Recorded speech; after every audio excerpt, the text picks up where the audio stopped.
Welcome to Mercedes and the Chap, a show dedicated to helping humans become extraordinary. Here we'll hone a well-rounded roadmap for us to step into our potential in all things relationships, work, purpose, and legacy.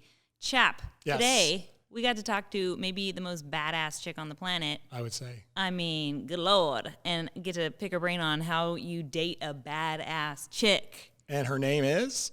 Ariel Tweto. And Ariel is one and only. No, a one and only is right. Ariel is a pilot. She's Alaskan, just so you know. She's been on many talk shows, including Letterman. She had her own, her TV show, Flying Wild Alaska, which was incredible, which is where I got to, so cool. Like a lot of guys, kind of fall in love with Ariel. Uh-huh. And then she has this foundation called the Popping Bubbles Foundation that we'll learn about. Yep. And really, she just believes in the being adventure a good of human life. Yeah, and the having adventure. fun, like playtime for adults. Exactly. I love that. It's amazing. I was blown away, and I'm. There's so many favorite parts of this episode. I don't know if I can pick my favorite part. Yeah, I can't. So we don't have to though. That's good. No. Neither do you.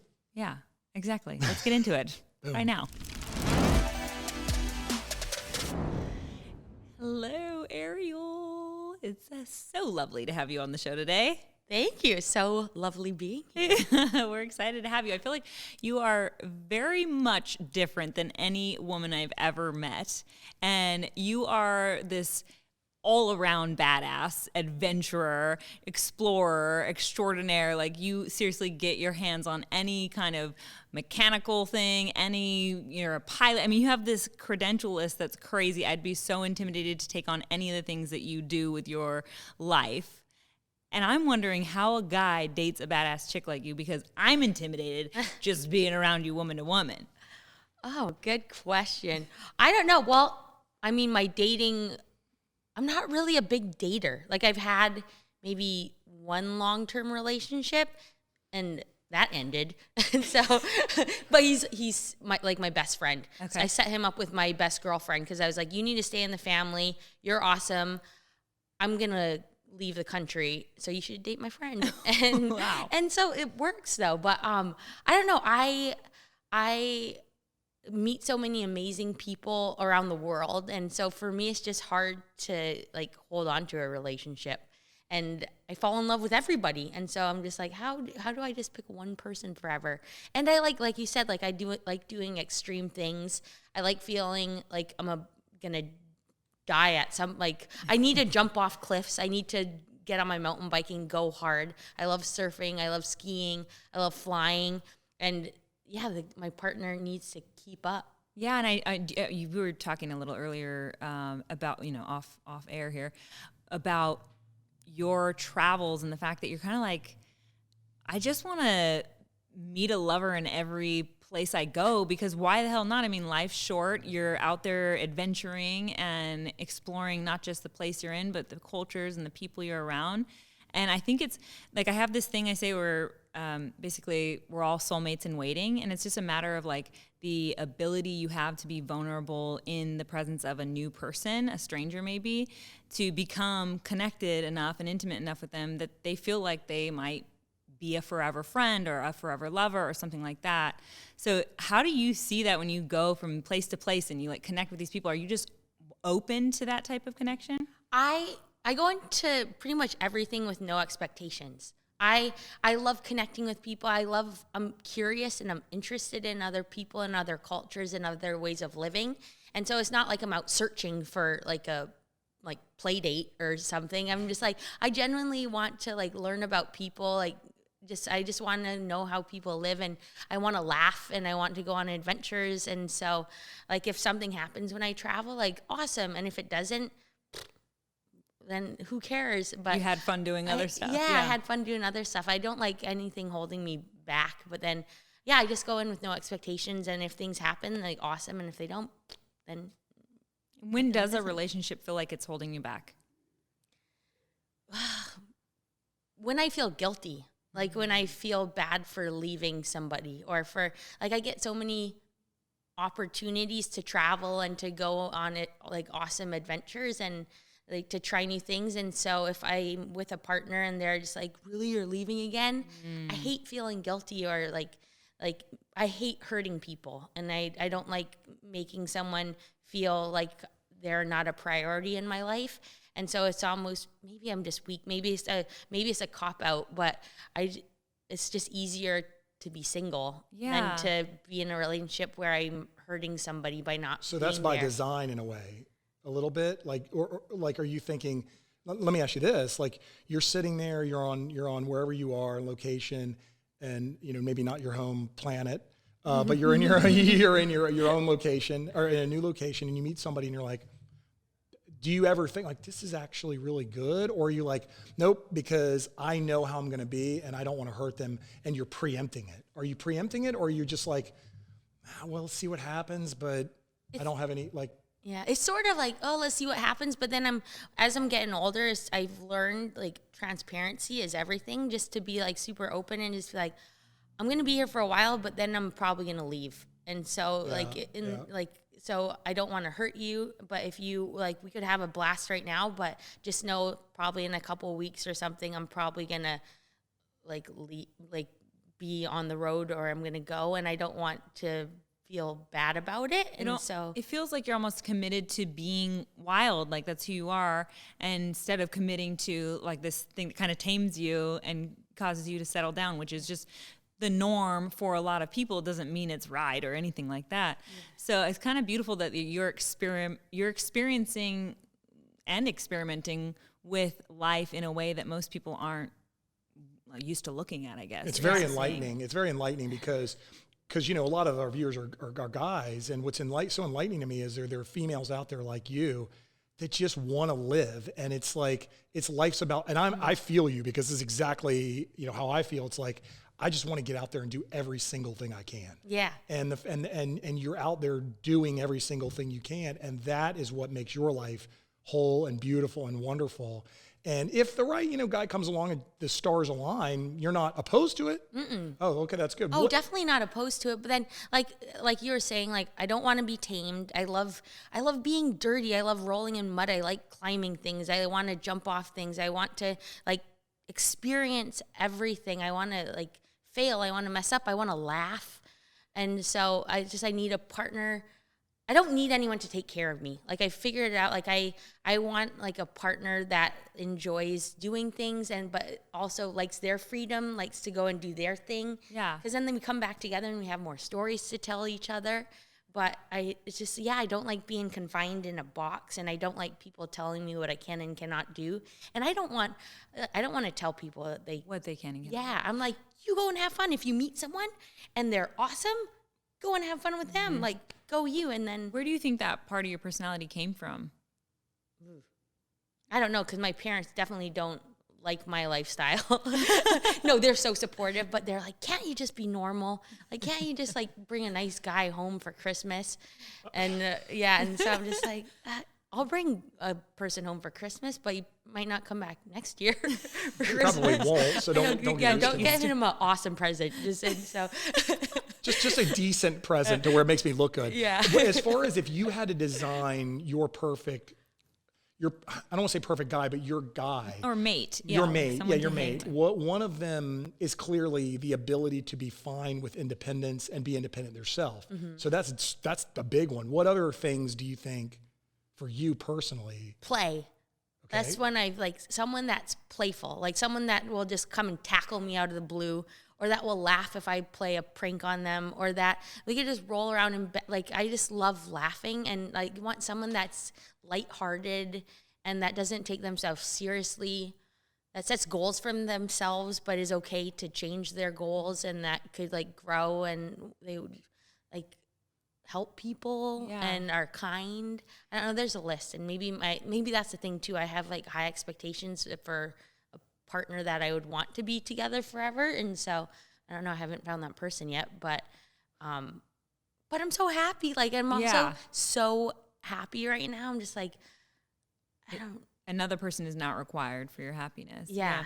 And something, you brought up play, and earlier we were talking about playtime and sex for adults being like synonymous. Yeah. I really do believe that is true. Like, playtime, one of the first things when I started psychotherapy, my therapist said, what are you doing for playtime? I was all stressed out, anxious, depressed. I was like on a roller coaster of emotions all the time.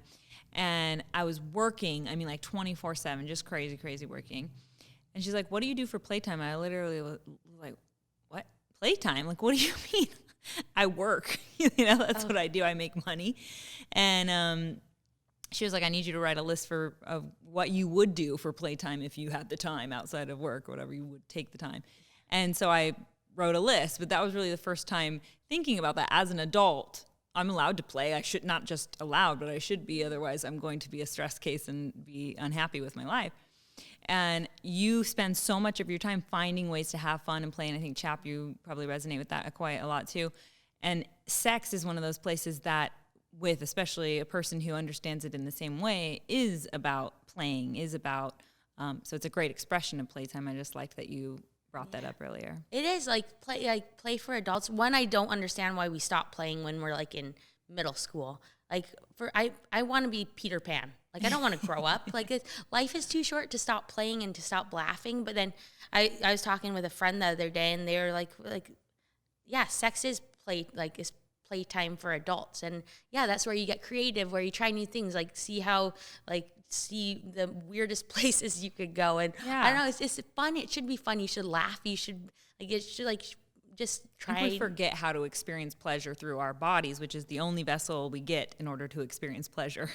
No, exactly. And but in terms of that, the play thing, what is, talking about Mercedes' list, and we're trying to connect with some guys to like, you have a list as well. You guys should have a list as well of what you see as what you want or what you think and things like this. We're just getting clear on who you want to call into your life. Well, and what you want to do with your life, and what would be the thing that you have yet to do that you're going to do or you want to do. Now, maybe go to the International Space Station, but like what would be, that's probably pretty good for you, but what would be something that you are just, there it is, I want to do that before I die? Like what is there one thing you haven't, or is there something you haven't done yet that you have to do? I want to get my gliding license so I could climb a mountain with my skis and then jump off the mountain with my little wing suit and ski down. Right. That one, or the squirrel scoop. But then I promised my parents I wouldn't do that one. But why is one so much worse than the other? I don't know. I just that it's again. I'm on a search all the time to get my heart pumping and to feel alive. And let me ask you about that, because I share this 100% with you.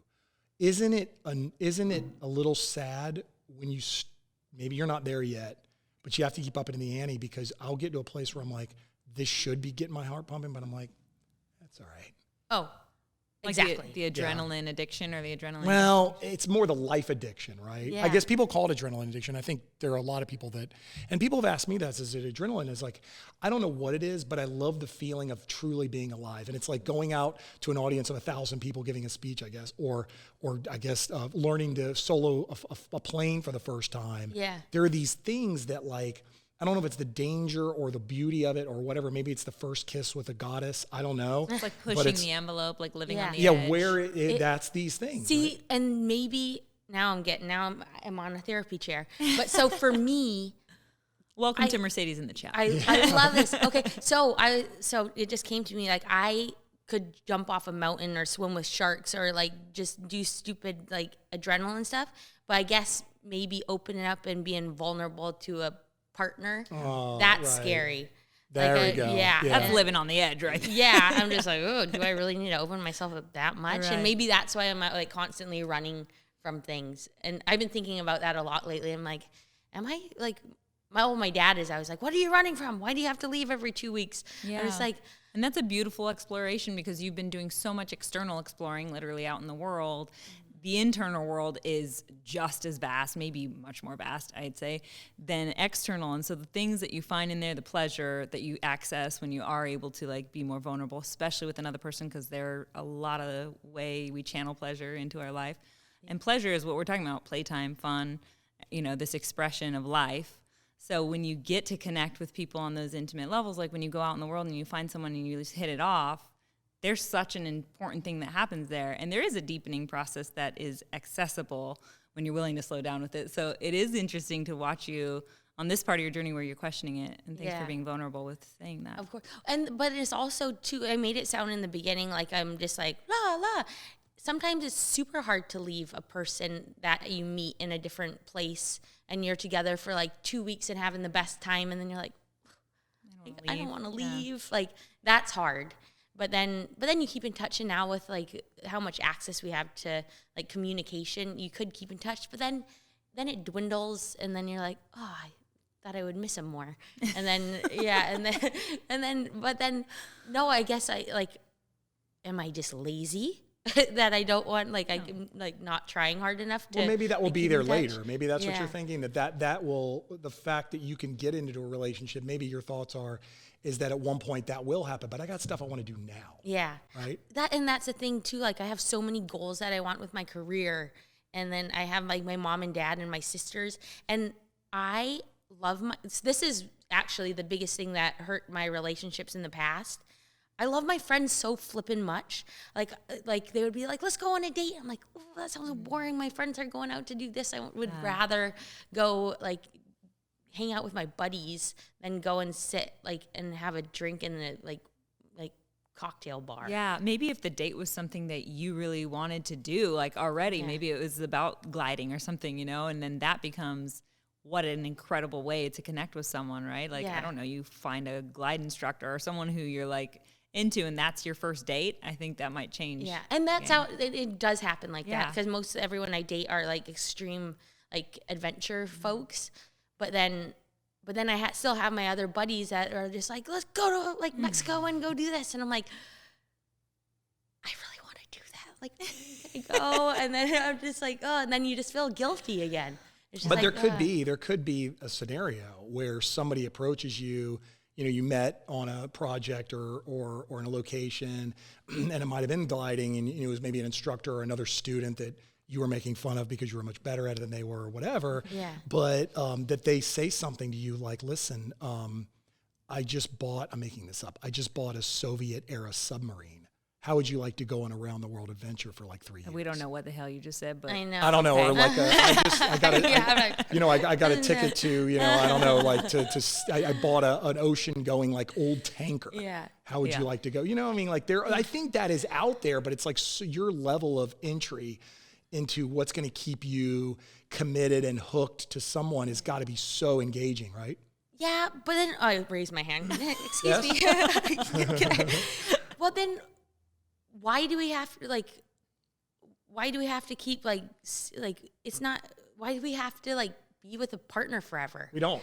And then it's like it's like the normal thing to do. I'm like everyone's trying to set me up on dates all the time, and my parents are like, can't you just like find a husband? And I'm just like, again, like I'm pretty happy. Yeah. And I'm just like, I don't want to feel bad for being like 34 and single, and like I don't really want kids. Right. I killed a plant the other day. It was a cactus. Like I can't even take care of a cactus. It's like, how am I supposed to take care of like a baby and stuff? And so I'm just like, I'll be the best aunt ever. I'm gonna take this kid like on fun trips, and then I'll be a good, like if it happens, like I'll be a good partner and stuff. And then if it ends, like I want it to end on a high note. Like I don't get when people end their relationships and it's like they're just waiting for it to end in a bad place. Like me and my ex, I'm so proud of how we ended our relationship. Now we're like still best friends, and he gets to date my like good friend, and we get to like still hang out at Christmas and New Year's together. And I'm like, I don't get why people just wait till it's horrible to end it. I'm just that's like, a win. I mean, you created the win scenario, and that's like not often. And really, I have to tell you, as an observer here, is thank the gods that there are people like you on this planet, because that really keeps this world wonderfully interesting. Thank you. Like the soul and the you're always wanting to do something, and it's the travel. I love traveling. Yeah. And so like I get it. Like there is this, but what's really cool is there are women out there like you that really just want to be free, and they're just going to do their own thing. And it's important as a guy maybe that might meet you in a scenario to kind of understand that there are people like you out there, and that you just got to let them do what they're going to do, and that it doesn't matter who you are and how great you are. It just doesn't matter, because they're so on a beautiful level that... Or just being happy on your own. Yeah, happy on your own, The right. example I think of being happy on your own even before entering a relationship that might end up being something serious, if that is something that the person, whoever might be absorbing any of this is taking from this, if you can be happy on your own, then you won. Like, oh my God, yeah. That's really the end of the story. There doesn't have to be this other person that somehow now makes your life complete, because it's not true. You're complete already on your own. You're completely whole on your own. You're worthy of happiness on your own. And if another person comes in and they also want to be happy next to you, fantastic, wonderful. And you'll probably get so many good things from that. But you can have just as many amazing things on your own journey. Yeah. Through your life. And that's a great thing to take away from that part of it is I complete me. Instead of you complete me, it's I complete me. Yeah. And if you're already completing you, then everything else is icing on the cake. But let me ask you this, okay? Let's talk about something a little switching gears here, if I may. What's up with the shoes and the what's going on? You're shoeless today. Well, you told me to dress up like I'm going to a cocktail lounge. Yeah, clearly. She's like, I hate cocktail lounges. I love cocktails. No, no, don't get me wrong. I love going out. I love having a good time. But I am so much more comfortable. Show us what's going on down here. What do we got? Yeah, your feet but there. What are those? They're shoes from there. I borrowed them and didn't wear them. I like connecting to the ground. Yeah, like, very grounded you are. Grounded. Very, but not. Ariel's your name. I know. I was just in Costa Rica on a surfing trip, and I lost my shoes on the beach. And as one does. As they do. And so I didn't have, it was my there alcohol involved by any chance? There might have been a couple Okay. things, but. Speaking of this, let's talk about. Okay. Alcohol? Well, we can. Let's go back 1 year ago. Well, forget COVID, but any given year, maybe let's go back a year ago. So what was that? 2021, March or so, whatever it was. I don't know. Yeah, March last year, 2021, okay. Right? What's your last 12 months look like? Yeah. Wild. Yeah. Honestly, so in the beginning of the pandemic and stuff, I went home to Alaskan and went just to our cabin. So it was me, I took one of my best friends to our cabin and my mom and dad. And it's like a 20-minute plane ride from our village. And so there's nothing there. And we would just go ice fishing all the time. Me and my mom would run it's frozen. So we'd run on the river, a lot of hiking, just a ton of ice fishing. Just a lot of fishing. Yeah. People think my parents are like my best friends. They're so fun. And so, yeah, and it was just, I did that. And then I went to our ski town in Alaska to hang out with my sister and skied a ton. And then in the summer, I mountain biked a bunch with my buddies and tried to create some shows, worked a lot I did my first GoPro mountain bike race. And, yeah, I think I saw that. Yeah, it was really. Vail. You got some. You didn't you place or something? I got in first. Well, there we go. I saw you on the podium, and I'm like, it must mean something. So it was super fun. But it was honestly a lot of just hanging out with a smaller group of friends and my parents, and writing a lot. I journal a ton. I'm so weird. So my obsession is happiness and positivity and joy. Like my bookshelves are how to be happier, 10% happier, you can be happier. I just love learning about positive psychology and life is so short and I want it to every day I want to experience something exciting and I want to have meaningful connections and relationships with not necessarily partners, but with my family and my friends and people I meet in the grocery store.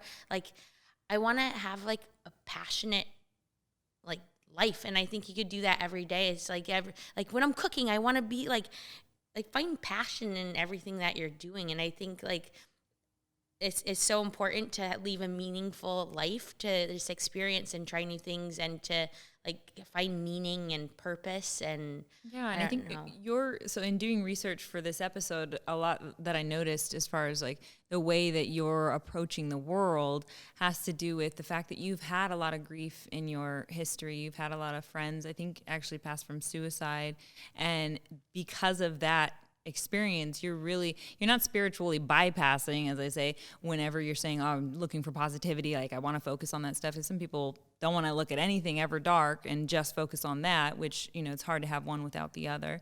But I think you're really out there trying to figure out why there is always hope even in the darkest moments. Like you can still have gratitude for what's going on in your life. Oh, for sure.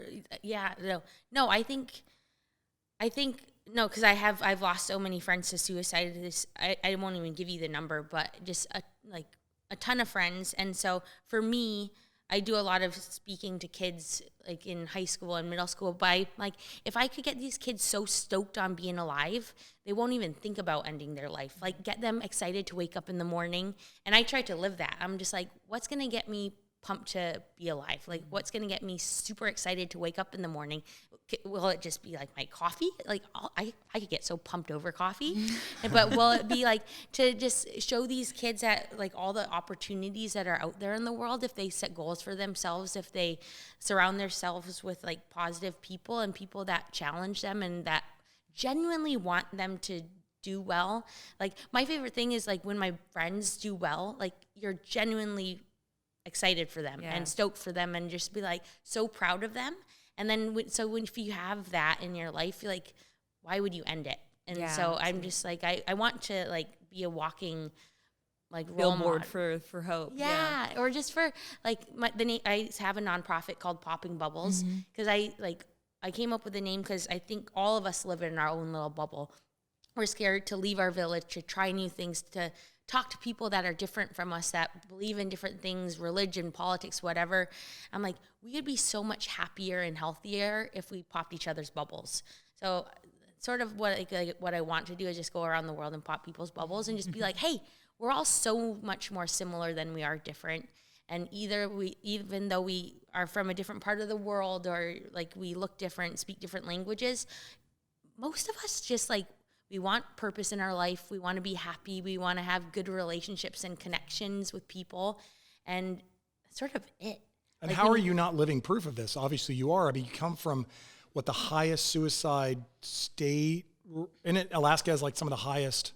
I think so. I think we're the highest. It's very high regardless. It's probably the highest. But then you came from this village of how many people? 700 or? Like 750. 700. Okay. And then you basically, and a female, and you came out and being, an Eskimo indigenous and look at this. Like you were just in Costa Rica, you're jetting off to DC and then you're in LA or you're in wherever, you're doing everything. And so it's much like, of the time people think, oh, well, she can do it because X, Y, and we make up a reason why someone else can do it, but I can't do it, you know? Mm-hmm.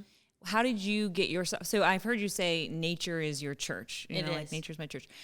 Is that one of the ways, living in a very rural area of Alaska, was that one of the first places you started communing with yourself and that part of you that wanted to be able to have these experiences that were outside the box? Yeah. I grew up in a village and the only way in and out was by airplane. And most of our village is Inuit or Eskimo. And I'm not going to say fortunate, but my dad is white from Minnesota. And so I was super lucky to be able to leave in the summer and go see like Minnesota and farms, and holy crap, there's cornfields. That's where my canned corn comes from. I didn't know that. Like I just you don't kids in the villages just don't know that. And so I was lucky enough to actually be able to leave and see other parts of the country. But like you said, my one consistent thing in my life is I get up every morning and I go on a run. I don't care if it's negative 67 or if it's 120 or if I broke my collarbone or if I have the flu. I'm getting off my ass and I'm going to wake up, brush my teeth, go on a run. And that's that's my time to be alone. It's my time to be gratitude and to be thankful for everything that I have and to think about family or friend members that I've lost and to come up with poems or new TV show ideas, or it's just my it's my sacred time. Mm-hmm. And so it is I say nature is my church and I go there every day. And then I come back and I've never gone on a run and felt worse. I always come back feeling better. It's always weird you say it because I too am a runner. And it's weird that, people would tell you oh, you just got to get out and get a run in or get some exercise. And it's whatever, I don't feel like that. How's that going to make me feel better? But within 5 minutes, you're just you forget. Yeah. And you're this is I'm a runner too. So we all at that runner's high. Yeah. And it's weird. You get out there and you're this is amazing. Let me ask you this question. Shoot. How come they have not made a Disney movie after Ariel Tweto. I knew this was coming. Why have they not done this? Let's pitch it. Yeah, Yes. yes, right now we're pitching it. But it is the stuff that Disney princesses or any princess of this era are made after. And as far as that goes, what is your next? You have what projects do you have either coming up or that you can talk about? Because I know there's some we can't talk about, but there's some projects coming up. Or what is there a project from a creative project? I mean, not traveling to I don't know, like the North Pole, but I'm saying like a film project or a creative project, or is there something or something you've already worked on, a writing project, whatever? Right now we're in like early pre-production for a show that will take me to Africa and Norway, Spain, Tibet, Nepal, and then maybe Siberia, depending on everything that's going on right now. But that one sort of traces human evolution and how we've evolved and adapted as human beings. And like in the beginning, people think, what's the difference between humans and animals? And we thought it was our ability to make tools and our intelligence, but I think it's our ability to be kind and have empathy and compassion and to be in social settings without ripping each other's heads off. And in a way, we're almost devolving into animals. I'm like, no, we like what makes us special as human beings is to have this compassion and empathy. And so sort of exploring that. And so it's a long, it's sort of hard to describe. No, but I see where you're going with it. I mean, that's beautiful. I mean, and then what, it's amazing. Now, let me ask you this, because a lot of people don't know. Will you explain to us, because I think I remember, so the Iditarod. Yep. Okay. It's going on right now. Okay. That isn't it like the most grueling, it's like the most grueling race you can do? Explain to us what that is. I mean, I kind of think I know, but maybe not. So the Iditarod, have you heard of the Iditarod? I've heard of it, but I haven't. You need to inform me. So it's a sled dog race, and so it's a little over 1,000 miles in Alaska, and it starts from a little town outside of Anchorage and ends up in Nome, and my village is the first stop on the coast. But it's like a grueling race here with dog. Normally each team starts with 16 dogs, and then you drop them. It just like if the dogs are tired or if they get sick or if they're just like exhausted, you could drop them on different checkpoints. And then so you usually end up with about 6 dogs. And the mushers, I mean, they're coming across moose and they're in negative 70 degrees and you're not sleeping. And so it's just pretty crazy. Tense, yeah. What's the finish percentage? Like out of all the people that start, is it? It's pretty, I mean, like... Because these people clearly know what they're doing. Oh, man, they train all year. And so it's pretty high. Now, do you host, or what is you had some connection to it, right? Well, since our village is the first stop on the coast, we do hospitality. Like me and my sisters will go feed the mushers and we go hang out with them and just make sure that they're rested and okay. And if their hands are freezing, we'll help them, do things. But, that's pretty much it. My mom, we grew up sled dog racing. Oh, wow. Yeah, okay. and so... yeah, it's just I love dogs. We grew up racing hamsters, I think. Oh, wow. Really? Yeah. Wow. Or turtles. Yeah. Turtles. You do turtles. turtle racing? This is Florida, so alligators. We gators. We race gators. Go gators. So there was a cartoon that you. Yeah, this is. I fell in love with you. I think listening to you describe this cartoon that you have an idea for. I don't know where you are on that path or that journey of creating it, but I would love for you to give us a little synopsis of it. I'll give you the little brief synopsis. So I came up with this idea 5 years ago on a run. And so Eskimos, we were nomadic. And so we went chasing our food. And so when an elder thought they were a burden to their family, they would, or an honor badge, you basically would put them on an iceberg and then ship them out to die. So they wouldn't hold their family back. And so the cartoon starts with these 2 little Eskimo ladies, Farrell and Norma. And so I want to play Farrell. Farrell, we're going on an iceberg. I'm going to pack I think snacks. that's the opposite role that you should play. Should I play Norma? I like that Farrell is literally like a feral cat. Right. Yeah, she's just wild. She's raised by wolves and all this stuff. But she brings board games, snacks, like that scene in Dumb and Dumber where he comes out with the little windmill. So I see her like that. Yeah. And then Norma packs survival gear, things that fire, stuff like that. So anyway, they're on the iceberg waving bye to their families. The northern lights are shining. and then it's dark and it's cold. And the point is they're going to die. They're going to die. So they're getting their little sleeping bag.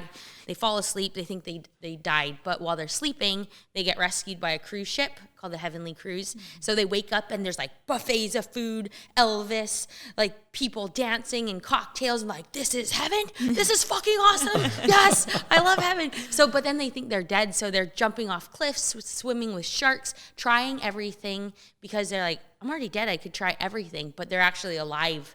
And so the backbone of the story is like, you're never too old to try new things, to fall in love, to like try, like eat something different, to make new friends. And so they're on the cruise ship. Every episode, they're going to a different place like Costa Rica and learning about the culture and about the food and the animals, but then also like doing extreme things and just surviving. Yeah.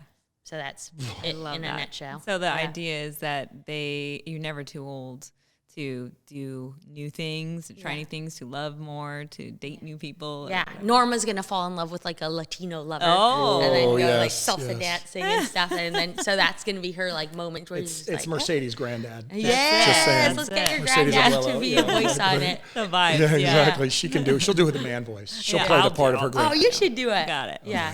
You could, you're going to be the therapist on the There cruise we ship whenever, like, when any of us will just lay on the couch and you could. I feel like in heaven, you've already done whatever you're going to do. The work is done here. Yeah. Well, you could just have Can I be the cocktails. room service person? Make room service. Oh, hello, ladies. Yeah. That's the thing, though. I just want my friends and my good buddies to work on the project. And it just how would it be better than that? Yeah. It'll just be exciting. So let me ask you this. Okay, we have a couple minutes left, and I just have to ask you, because you're really the only, is it Inuit?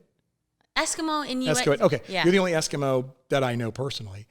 Do you actually nuzzle little noses and Eskimo kisses? Is that a real thing? Yeah, it's just like sort of a thing. It used to be a thing, but now me and my friends do it all the time. Okay, so you do it Just cute. Yeah, just to like say bye or just to when we see each other. I love pouncing on people. So like if you're my buddy, get ready because I'm gonna like jump on you and hug you when I see you. I can't wait. Yeah, and then we'll just do a little. I'm there. kiss. Okay, so as far as that goes, what is the coldest you've ever been where you actually maybe felt, oh my God, I might die?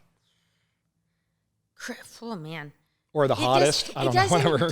You get used to it, so you dress properly. Like, there's no such thing as bad weather. It's just bad layering and bad dressing. But, I mean, I've been in negative 67, 68, like blow. Me and my mom, when we go running together, when it's like a huge blizzard, we just get a rope and tie each other together because you like blow off the road.